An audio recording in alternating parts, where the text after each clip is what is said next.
കാസർഗോഡ് 3ാം ക്ലാസ്സുകാരനെ നടുറോഡിൽ കുത്തിക്കൊന്നു. വിവരങ്ങളുമായി സണ്ണി ചേരുന്നുണ്ട്. സണ്ണി, എങ്ങനെയായിരുന്നു സംഭവം? സൗമ്യ, ഇന്ന് രാവിലെയാണ് നാടിനെ നടുക്കിയ ക്രൂരമായ സംഭവം അറിയുന്നത്.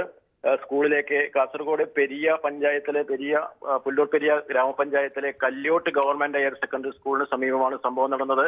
കണ്ണോത്ത് സ്വദേശി അസൈനാറുടെ മകൻ 8 വയസ്സുള്ള ഭഗത് എന്ന വിദ്യാർത്ഥി, ഈ സ്കൂളിലെ 3ാം ക്ലാസ് വിദ്യാർത്ഥിയാണ്. ഈ കുട്ടീനെ വളരെ നിഷ്ഠൂരമായി കഴുത്തെടുത്ത് കൊലപ്പെടുത്തുകയാണ് ഉണ്ടായത്.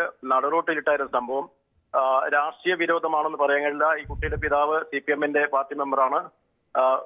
കൊലപ്പെടുത്തിയ പ്രതി വിജയൻ BJP-യുടെ സജീവ പ്രവർത്തകനാണ്. എന്തിനാണ് ഈ കൊടും ക്രൂരത നടത്തിയെന്ന് മനസ്സിലാക്കാൻ വേണ്ടി കഴിയുന്നില്ല. എന്തായാലും പോലീസ് സ്ഥലത്തേക്ക് എത്തിയിട്ടുണ്ട്. കുട്ടിയുടെ ബോഡി ഇപ്പോൾ കല്യോട്ട് സ്കൂൾ പരിസരത്താണ് ഉള്ളത്. ഇത്രയും വിവരങ്ങളാണ് നമുക്ക് ഇപ്പോൾ ലഭ്യമായിട്ടുള്ളത്. സൗമ്യ, അവിടെ എപ്പോഴാണ് നാട്ടുകാർ ഈ വിഷയം അറിഞ്ഞത്? അപ്പോൾ തന്നെ 9:30 മണിയോടെയാണ് ഈ സംഭവം നടന്നിരിക്കാമെന്നാണ് കരുതുന്നത്. കുട്ടി കണ്ണോത്തെ എന്ന വീട്ടിൽ നിന്നും തൊട്ടടുത്ത സ്കൂളിലേക്ക് നടന്നു പോകുമ്പോഴായിരുന്നു ആക്രമണം.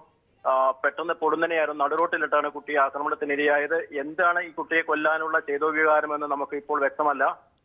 ഈ നിലവിൽ രാഷ്ട്രീയ സംഘർഷങ്ങളോ കുടുംബങ്ങൾ തമ്മിൽ വിരോധമോ ഒന്നും ഉള്ളതായിട്ട് നമുക്ക് ഇപ്പോൾ ലഭ്യമല്ല വിവരങ്ങൾ.